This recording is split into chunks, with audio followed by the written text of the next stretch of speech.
بسم اللہ الرحمن الرحیم عن ابی ہریرہ رضی اللہ تعالیٰ عنہ قال قال رسول اللہ صلی اللہ علیہ وسلم ما من احد يموت الا ندم قالوا وما ندامت یا رسول اللہ قال ان كان محسنا ندم الا يكون ازداد وان كان مسيئا ندم الا يكون نزاع رواہ الترمذی۔ حضرت ابو ہریرہ رضی اللہ تعالیٰ عنہ فرماتے ہیں کہ جناب نبی کریم صلی اللہ علیہ وسلم نے ارشاد فرمایا کہ جو بھی شخص مرے گا تو مرنے کے بعد اس کو پچھتاوا اور ندامت ضرور ہوگی۔ تو صحابہ نے پوچھا اس کا کیا سبب ہے، کس وجہ سے ہوگی؟ تو آپ صلی اللہ علیہ وسلم نے ارشاد فرمایا کہ اگر وہ بندہ مرنے والا وہ نیک ہوا تو اس کو اس چیز پر ندامت ہوگی، افسوس ہوگا، رنج ہوگا کہ اس نے نیکیاں زیادہ کیوں نہیں کی، زیادہ نیکوکار کیوں نہیں بنا۔ اور اگر وہ گناہ گار ہوا تو اس کو اس بات پر افسوس ہوگا کہ کاش کہ میں گناہوں کو چھوڑ دیتا، گناہوں کو ترک کر دیتا اور میں گناہ گار بن کر مرا ہوں۔ یہ ترمذی کی روایت ہے۔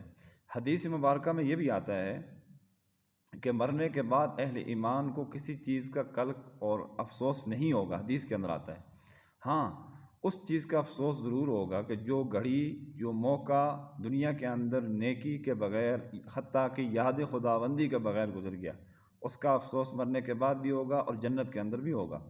یہ جو چیز اس حدیث مبارکہ میں بیان کی گئی ہے وہ ایک تو نیکی ہے اور ایک گناہ ہے۔ نیکی چھوٹنے پر اس کو یعنی نیک ہونے کے باوجود بھی اس کو افسوس ہوگا کہ میں زیادہ نیکوکار ہوتا، اور گناہ گار آدمی کو اس بات پر افسوس ہوگا کہ میں نے گناہوں کو ترک کیوں نہیں کیا، اللہ تعالیٰ کی نافرمانی کو کیوں نہیں ترک کیا۔ یہ دونوں چیزیں دنیاوی امور سے متعلق ہیں، اور حدیث مبارکہ قیامت سے متعلق ہے کہ قیامت ضرور آئے گی۔ تو جب قیامت آئے گی تو اس وقت بندوں کو جو ہے نا وہ اس چیز کا افسوس ہوگا۔ اور یہ جو قبر ہے، موت ہے خاص طور پر، یہ آخرت کی سیڑھیوں میں سے، چیک پوسٹ میں سے پہلی چیک پوسٹ ہے۔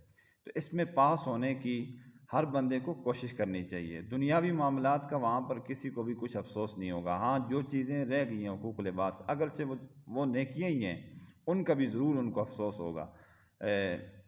قرآن کریم کے اندر یہ آتا ہے کہ لا خوف علیہم ولا هم یحزنون، کہ اہل ایمان کو مرنے کے بعد کسی چیز کا افسوس اور رنج نہیں ہوگا۔